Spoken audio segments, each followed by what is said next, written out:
Bienvenue sur cette nouvelle vidéo. Je souhaitais cette fois vous partager quelques réflexions sur le lien entre la blessure de rejet et le rapport à autrui. Donc je vais examiner comment la blessure de rejet conditionne la relation à l'autre et quelques modes de réaction possibles face à la peur du jugement et du rejet. Donc on va voir que la première réaction reste celle du faux self et que la deuxième réaction est celle du repli sur soi. On verra également que le faux self semble couramment prendre deux formes possibles, celle du serviteur et celle du perfectionniste. Donc cette analyse évoque le rapport à autrui en général et non exclusivement le rapport aux jumeaux.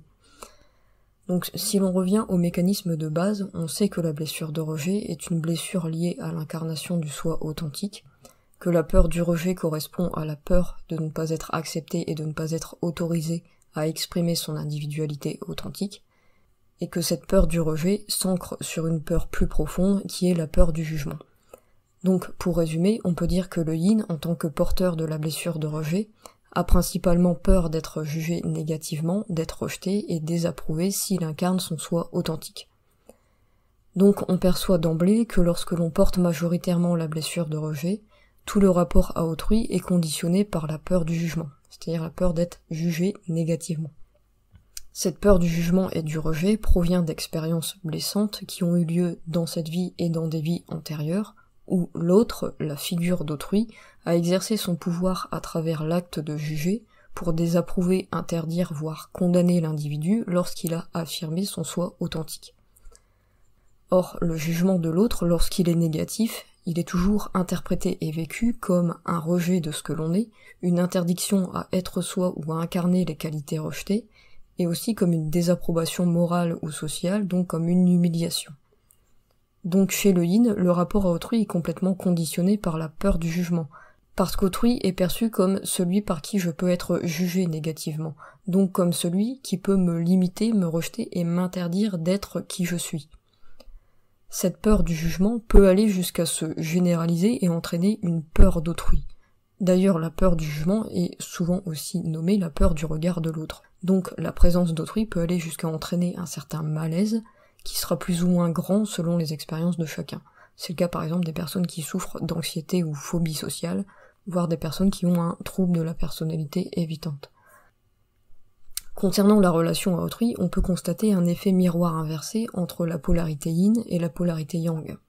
C'est-à-dire que d'un côté pour le yin, c'est plutôt la présence de l'autre qui peut générer un mal-être et de l'insécurité. À l'inverse, chez le yang, en réaction à sa blessure d'abandon, c'est plutôt l'absence de l'autre qui va générer un mal-être et de l'insécurité. Donc on voit bien que la perception et la relation à l'autre sont conditionnées par le filtre des blessures originelles. Pour éviter la peur du rejet et du jugement de l'autre, générée par la blessure de rejet, le yin a comme mécanisme de défense la fuite. Si on observe plus en détail, on peut voir que dans le rapport à autrui, la fuite semble prendre deux formes. Disons que deux réactions possibles apparaissent. La première réaction est celle de l'aliénation de soi, c'est-à-dire le fait de se rendre étranger à soi-même. Cette réaction correspond à la fuite de soi à travers l'institution du faux self. La deuxième réaction est celle du repli sur soi, qui correspond à la fuite du rapport à autrui afin de préserver son individualité. Ces deux réactions sont des comportements conditionnés par la blessure de rejet. Elles sont complémentaires et peuvent donc coexister au sein d'un même sujet. La première réaction, c'est-à-dire l'aliénation de soi dans le faux self, est motivée plus par un besoin d'acceptation et d'approbation. À l'inverse, la deuxième réaction, celle du repli sur soi, est plutôt motivée par un besoin de liberté et de préservation de soi. Dans les deux cas, l'objectif de la fuite reste le même. Que l'on se fuit soi-même dans un faux self ou que l'on fuit la relation à autrui, en définitive, c'est toujours le jugement négatif et le risque de rejet que l'on fuit. Donc la première réaction possible face à la peur du rejet et du jugement est celle de l'aliénation de soi à travers le faux self.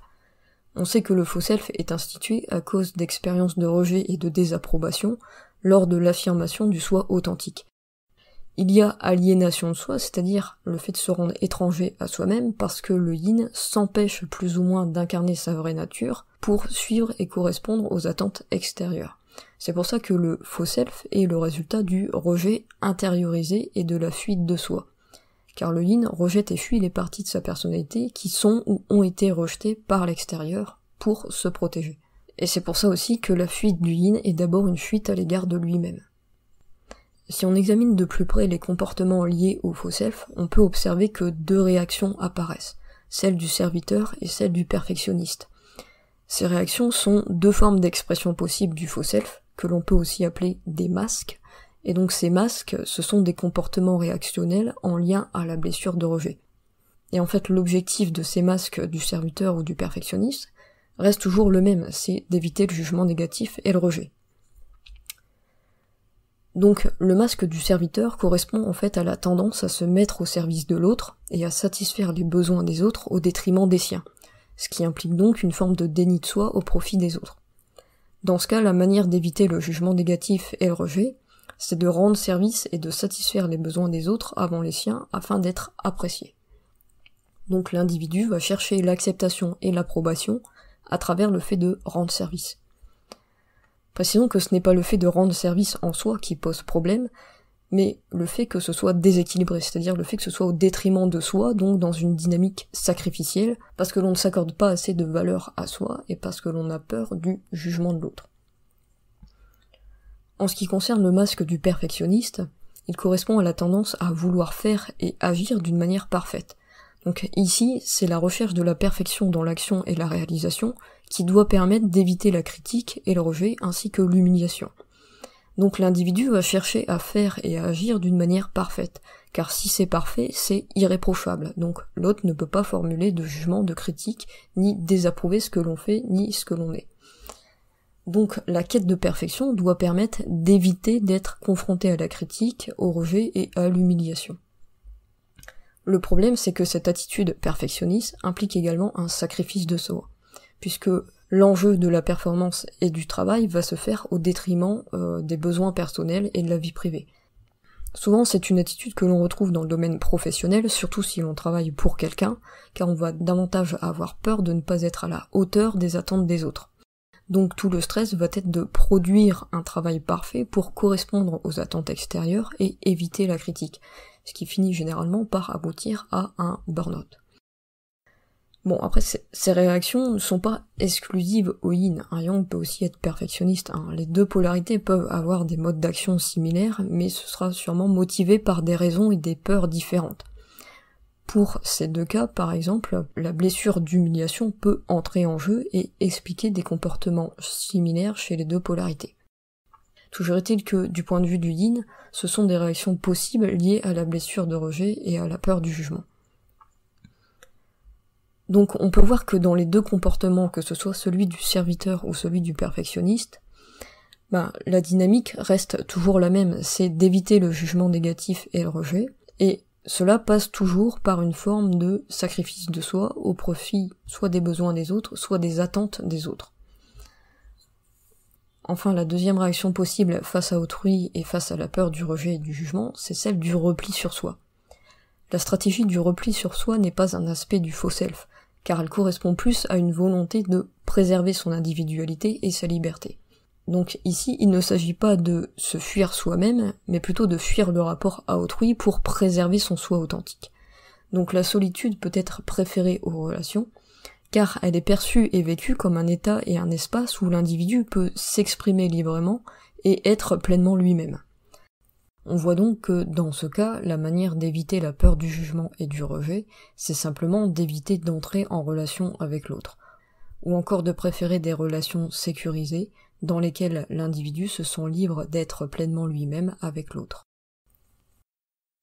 L'avantage de la tendance au repli sur soi est qu'elle permet de préserver une forme de lucidité et d'authenticité avec soi-même, car l'être reste en lien avec son soi véritable et ses aspirations profondes, ce qui diminue donc les risques d'identification au faux self. Faux self qui réapparaît ensuite lorsque la personne entre en relation. Par contre, dans ce cas, la représentation d'autrui est davantage axée sur le côté menaçant et insécurisant, d'où la méfiance et l'éviction. Autrui est en fait davantage perçu comme une menace possible pour l'expression personnelle et la liberté. Donc les individus qui vont avoir tendance au repli sur soi peuvent davantage ressentir un malaise général face à la présence de l'autre, comme c'est le cas des personnes qui souffrent d'anxiété, de phobie sociale, voire de troubles de la personnalité évitantes. Donc le plus souvent, ces peurs face à la présence de l'autre peuvent même apparaître comme injustifiables, voire irrationnelles. Dans ce cas, il est fort probable que ces peurs soient reliées à des mémoires traumatiques issues de vies antérieures. Donc pour s'en libérer, il faut plutôt aller voir et nettoyer au niveau énergétique. Donc on peut pousser l'analyse un peu plus loin et distinguer le repli sur soi par besoin du repli sur soi par peur. C'est le cas par exemple des personnes qui sont de nature introvertie et qui ont une tendance au repli sur soi mais par besoin. Introverti désigne un comportement basé sur la gestion de l'énergie vitale et la réaction aux stimuli externes. L'énergie d'un introverti reste plus intériorisée et s'épanouit davantage dans un milieu à faible stimulation, car son seuil de tolérance est plus bas. À l'inverse, l'énergie d'un extraverti a besoin de s'extérioriser et s'épanouit davantage dans un milieu beaucoup plus stimulant et dans les interactions sociales. Donc dans le cas d'une personnalité introvertie, la solitude et le repli sur soi sont des besoins liés à la nature même de la personnalité. Ici, l'être ne réagit pas par peur, mais plutôt par besoin, donc c'est un acte de respect envers soi-même pour préserver son énergie. Ce qui importe, c'est surtout de savoir distinguer ce qui relève du besoin et ce qui relève de la peur. Autant la peur est à comprendre et à soigner, autant le besoin est à respecter. Donc, voilà quelques réflexions sur l'impact possible de la blessure de rejet sur la relation à autrui, et quelques modes de réaction possibles conditionnés par la peur du jugement et du rejet. Il y a encore un autre aspect important que peut prendre le faux self chez le yin, c'est celui du masculin blessé. Mais je ferai une vidéo à part sur ce sujet. Je vous remercie d'avoir suivi cette vidéo, je vous remercie aussi pour votre soutien, j'espère que ça pourra encore vous éclairer sur quelques aspects de la dynamique comportementale liée à la blessure de rejet.